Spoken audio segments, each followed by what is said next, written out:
Number one, put God first. Put God first in everything you do. Everything that you think you see in me, everything that I've accomplished, everything that you think I have, and I have a few things, everything that I have is by the grace of God. Understand that. It's a gift.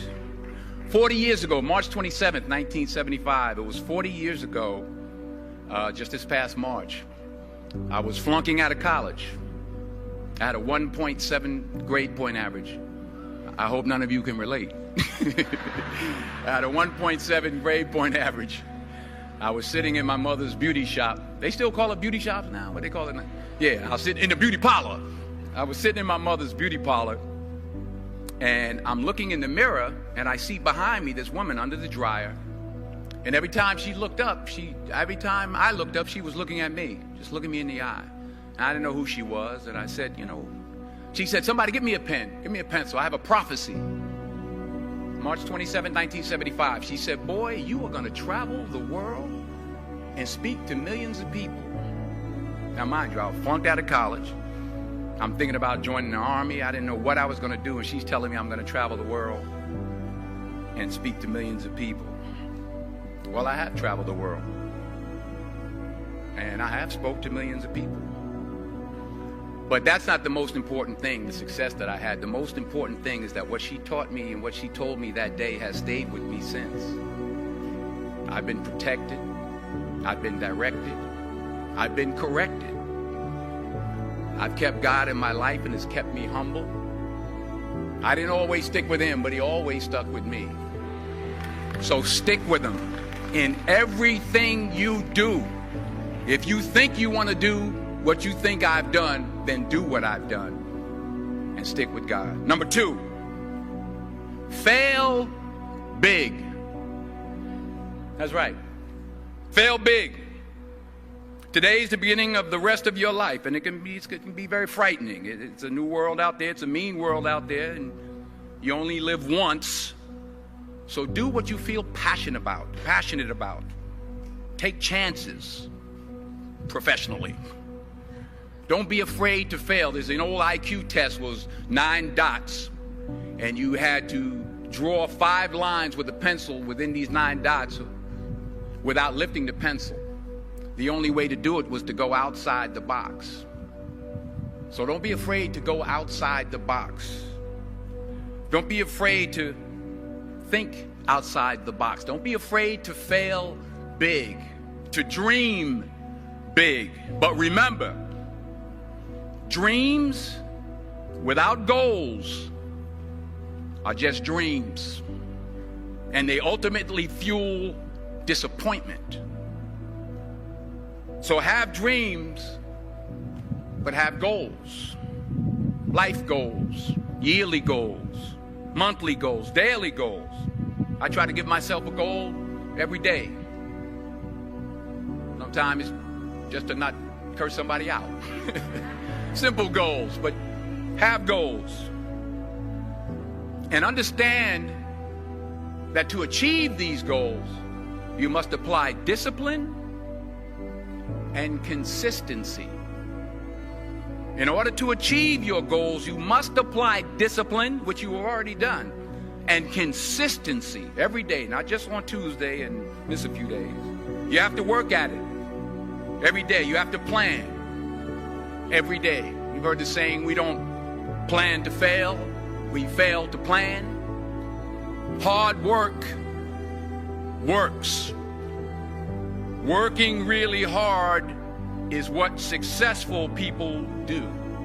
And in this text, tweet, twerk world that you've grown up in, remember, just because you're doing a lot more doesn't mean you're getting a lot more done. Remember that. Just because you're doing a lot more doesn't mean you're getting a lot more done. Don't confuse movement with progress. My mother told me, she said, yeah, because you can run in place all the time and never get anywhere. So continue to strive, continue to have goals, continue to progress. Number 3, you'll never see a U-Haul behind a hearse. I'll say it again. You'll never see a U-Haul behind a hearse. I don't care how much money you make, you can't take it with you. The Egyptians tried it. They got robbed. That's all they got. You can't take it with you. And it's not how much you have. It's what you do with what you have. We all have different talents. Some of you will be doctors, some lawyers, some scientists, some educators, some nurses, some teachers. Yeah, okay. Some preachers. The most selfish thing you can do in this world is help someone else. Why is it selfish? Because the gratification, the goodness that comes to you, the good feeling that I get from helping others, nothing's better than that. Well, one or two things, but nothing's better than that. Not jewelry, not big house I have, not the cars, but it's the joy. That's where the joy is, in helping others. That's where the success is, in helping others. Finally, I pray that you put your slippers way under the bed tonight, so that when you wake up in the morning, you have to get on your knees to reach them. And while you're down there, say thank you for grace.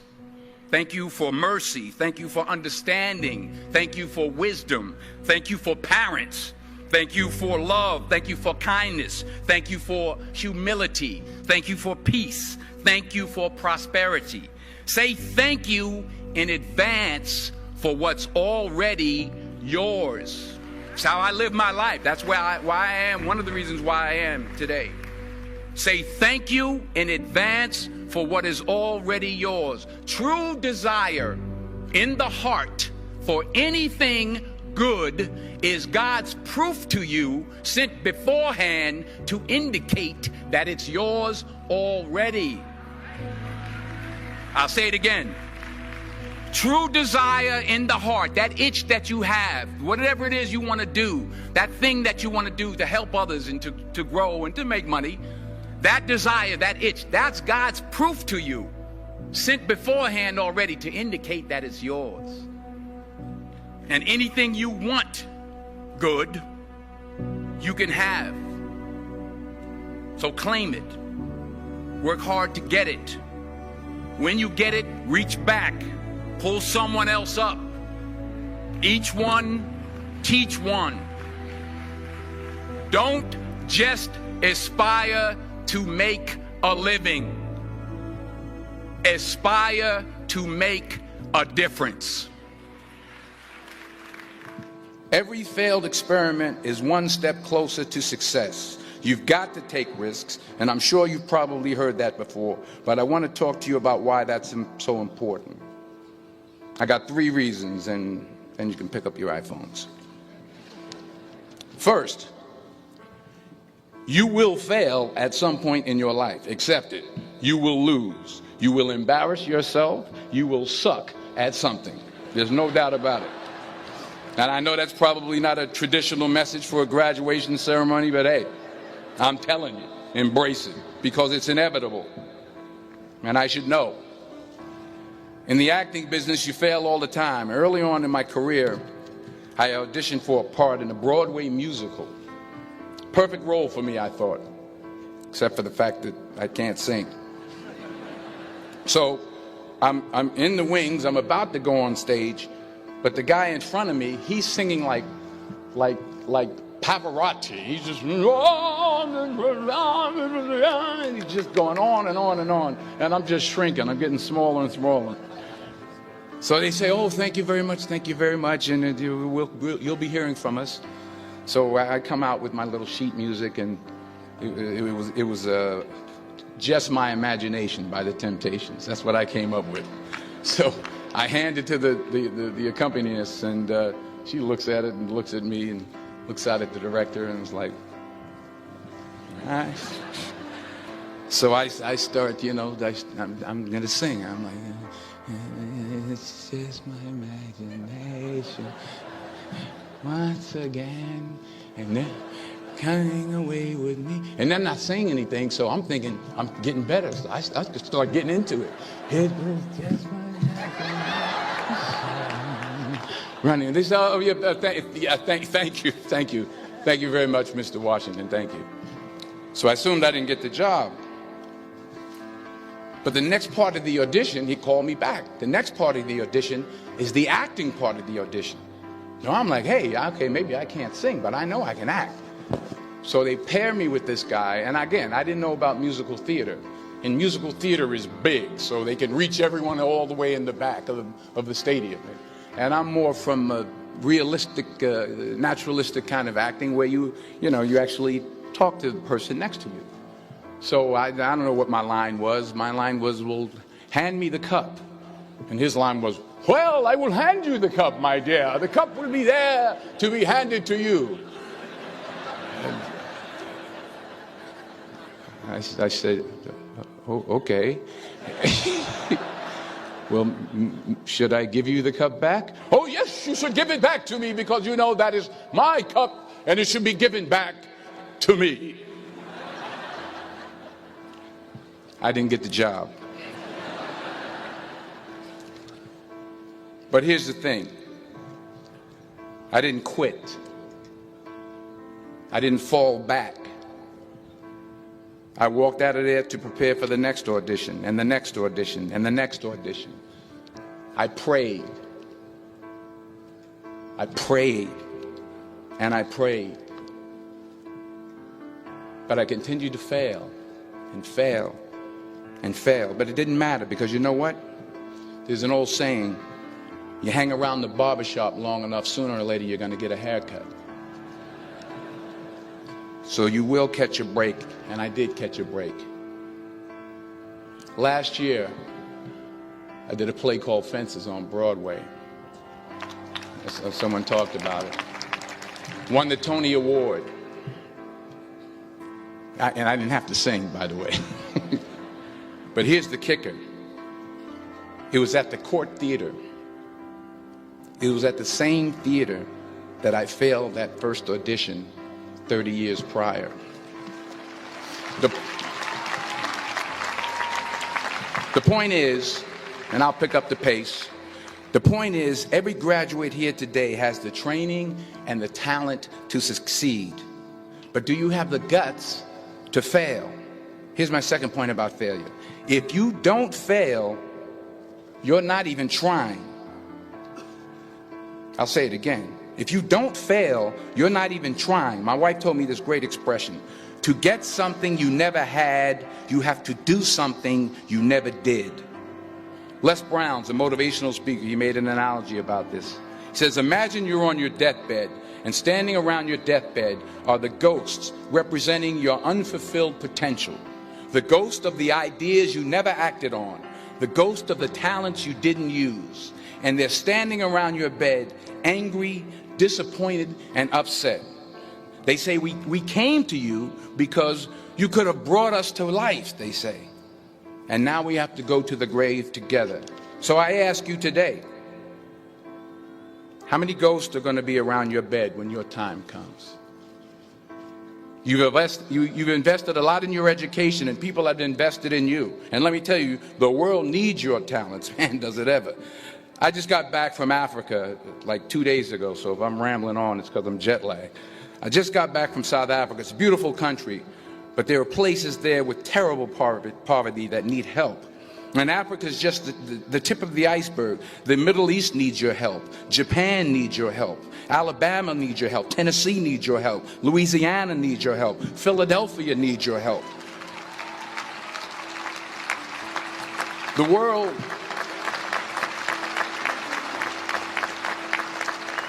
world needs a lot, and we need it from you. We really do. We need it from you young people. I mean, I'm not speaking for the rest of us up here, but I know I'm getting a little grayer. We need it from you, the young people, because remember this. So you got to get out there. You got to give it everything you got, whether it's your time, your talent, your prayers, or your treasures. Because remember this, you will never see a U-Haul behind a hearse.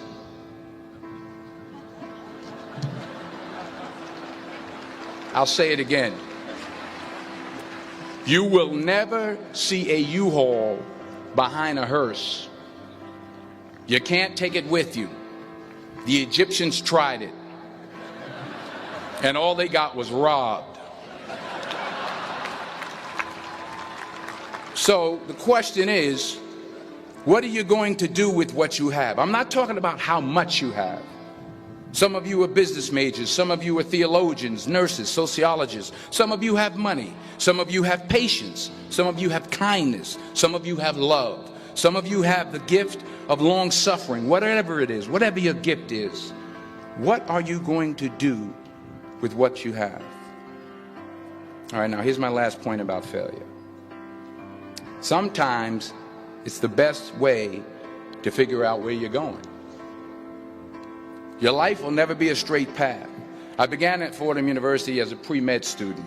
I took a course called cardiac morphogenesis. I still can't say it. Cardiac morphogenesis. I couldn't read it. I couldn't say it. I sure couldn't pass it. So then I decided to go into pre-law, then journalism. And with no academic focus, my grades took off in their own direction. Yeah, down. I was a 1.8 GPA one semester, and the university very politely suggested that it might be better to take some time off. I was 20 years old. I was at my lowest point. And then one day, and I remember the exact day, March 27th, 1975, I was helping my mother in her beauty shop. My mother owned a beauty shop up in Mount Vernon. And there was this older woman who was considered one of the elders in the town. And I didn't know her personally, but I was looking in the mirror, and every time I looked at the mirror, I could see her behind me, and she was staring at me. She just kept looking at me. Every time I looked at her, she kept giving me these strange looks. So she finally took the dryer off her head and she said something I'll never forget. First of all, she said, "Somebody give me a piece of paper. Give me a piece of paper." She said, "Young boy, I have a prophecy, a spiritual prophecy." She said, "You are going to travel the world and speak to millions of people." Now, mind you, I'm 20 years old. I'm flunked out of school. In fact, like a wise ass, I'm thinking to myself, maybe she's got something in that crystal ball about me getting back into school next fall. But maybe she was on to something, because later that summer, while working as a counselor at the YMCA camp in Connecticut, we put on a talent show for the campers. And after the show, another counselor came up to me and asked, "Have you ever thought about acting? You're good at that." So when I got back to Fordham that fall, I got in and I changed my major once again for the last time. And in the years that followed, just as that woman prophesied, I have traveled the world and I have spoken to millions of people through my movies. Millions who up till this day couldn't see me, who up till this day I couldn't see while I was talking to them, and they couldn't see me. They could only see the movie. They couldn't see the real me. But I see you today, and I'm encouraged by what I see, and I'm strengthened by what I see, and I love what I see.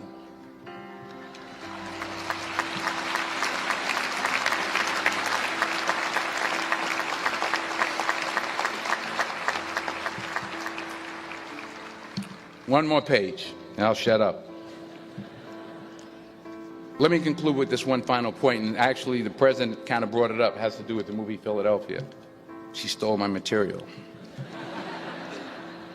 Many years ago, I did this movie called Philadelphia. We filmed some of the scenes right here on campus. Philadelphia came out in 1993. Most of you were probably still in diapers. Some of the professors, too. But that cracked me up. But it was a good movie. Rent it on Netflix. It's a good movie. Rent it. I get 23 cents every time you rent it, please. Rent it. True. Parents up there, rent it. Netflix, please. Tell your friends too. It's about a man played by Tom Hanks who's fired from his law firm because he has AIDS. He wants to sue the firm, but no one's willing to represent him until a homophobic ambulance chaser lawyer, played by yours truly, takes on the case. In a way, if you watch the movie, you'll see everything I'm talking about today. You'll see what I mean about taking risk or being willing to fail. Because taking risk is not just about going for a job. It's also about knowing what you know and what you don't know. It's about being open to people and to ideas. In the course of the film, the character I play begins to take small steps, small risks. He very, very, very slowly begins to overcome his fears. And I feel ultimately his heart becomes flooded with love. And I can't think of a better message as we send you off today. To not only take risks, but to be open to life, to accept new views, and to be open to new opinions, to be willing to speak at a commencement at one of the best universities in the country, even though you're scared stiff. While it may be frightening, it will also be rewarding. Because the chances you take, the people you meet, the people you love, the faith that you have, that's what's going to define you. So members of the class of 2011, this is your mission. When you leave the friendly confines of Philly, never be discouraged. Never hold back. Give everything you got. And when you fall throughout life, and remember this, fall forward.